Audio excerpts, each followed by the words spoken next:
Now time for data point. Remember, I told you that tonight we're looking at the public debt, but also looking at where we are as a country, how far we've come since President William Ruto became the president 10 months ago, 13th of September 2022. Currently, the domestic debt stands at 4.54 trillion shillings. For the external debt, it is now at 5.1 trillion shillings. These are figures from the Central Bank of Kenya as of May 2023. So there could be some figures that are missing for the month of June.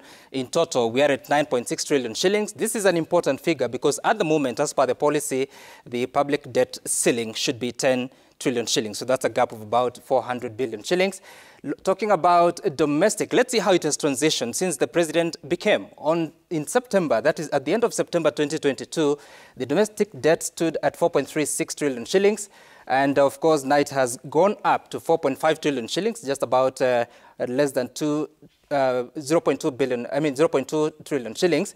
And then for the external debt, it has moved from 4.33 trillion shillings to 5.1 trillion shillings. That's almost some 800 billion shillings increment. This is also important. The percentage, the proportionate percentage, domestic debt was at 50.1% when he became president, and the external was 49.8%. That has changed to mean that domestic debt now it is at 47.1%, and the external debt is at 52.8%. Now, something else that we need to know, these are figures based on the National Treasury data. As of March 2023, the bilateral debt, this is debt between Kenya and other countries, stood at 1.2 trillion shillings. Multilateral, meaning Kenya and other organizations, talking about the World Bank, IMF and such, 2.24 trillion shillings. Commercial, like the Eurobond, you may know it, is at 1.24 trillion shillings as of March 2023. Again, these are the latest figures according to the National Treasury. Let's look at the nationality of debt. So far, as of March 2023, we owed China 834 billion shillings. That is 70% of the bilateral debts, that is debts between Kenya and other countries. We owed France 8.5% and Japan 8.7%. But you can see the difference between China and other countries. In France and Japan, obviously, just over 100 billion shillings. In China, that is 8 times of that. Then talking about something else, that is multilateral loans as of March 2023. This is loan that is owed to the World Bank. It's 1.4 trillion shillings, which is 62.5% of the multilateral loans. For the ADB, African Development Bank, it stood at 21%, which is 475 billion shillings. International Fund for Agricultural Development is at 1.3%. So you can see IMF here standing at top 3 at 221 billion shillings, which is equivalent to 9.8% of the total 1.9 trillion shillings in that category. For commercial loans, like I told you, it's Eurobond. For instance, the International Sovereign Bond, the holders, we owe them 939 billion shillings. That is 76% of all external commercial loans. For the commercial banks, that is the external commercial banks, we owe them 23%, which is 284.5 billion shillings. And that gives the total of 1.24 trillion shillings for that category. And of course, all this give the total of more than 5 trillion shillings in external debt. Let's talk about the debt currency, because we've heard of whenever the US dollar or foreign currency or Kenya shilling loses to foreign currency, something happens to the debt. As of now, the external debt that we have, 67.3% of that is dominated by US dollar, meaning that every time that the dollar grows stronger than the Kenya shilling, we are affected in terms of the totality of that debt in Kenya shillings. For the euro, it's at 20.6%. Chinese yuan is at 5.3%, meaning that even that much that we've taken from China, a bit of it or much of it is in the US dollar. Japanese yen is at 4.3%. And of course, the sterling pound, the British pound, is at 2.3%. Something of importance to note here. This is the Kenya's credit rating. This means how well are we doing in terms of how we are able to pay our debts. As of February 2023, there is an S&P category or ranking of B negative. What does that mean? Some few months ago, that is August 2022, it was at B stable. This has been revised downwards by the same organization to be negative. In December 2022, we're at B stable according to another ranker, that is Fitch, but this is changing. Let's see what that means. It means that the rate B is more vulnerable to non-payment than, of course, the rate that would have been BB.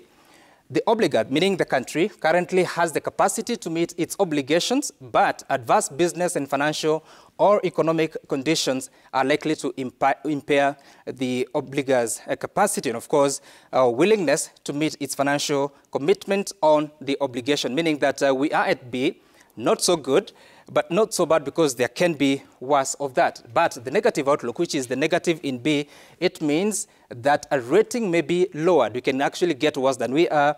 And of course, if you were at stable, the rating is not likely to change. But if it is negative, we're likely to be reviewed negatively or lower, which is where we are at B negative. Something important to note is that Kenya's target rating is at BBB or triple B negative, which means that it exhibits adequate protection parameters in terms of how well we're able to cope with how we are meeting our obligations, but it also means that there are adverse economic conditions or changing circumstances that are more likely to also lead to a weakened capacity. But obviously, this would have been better than where we are. This is according to the National Treasury, that is our target. So how do you get to that target?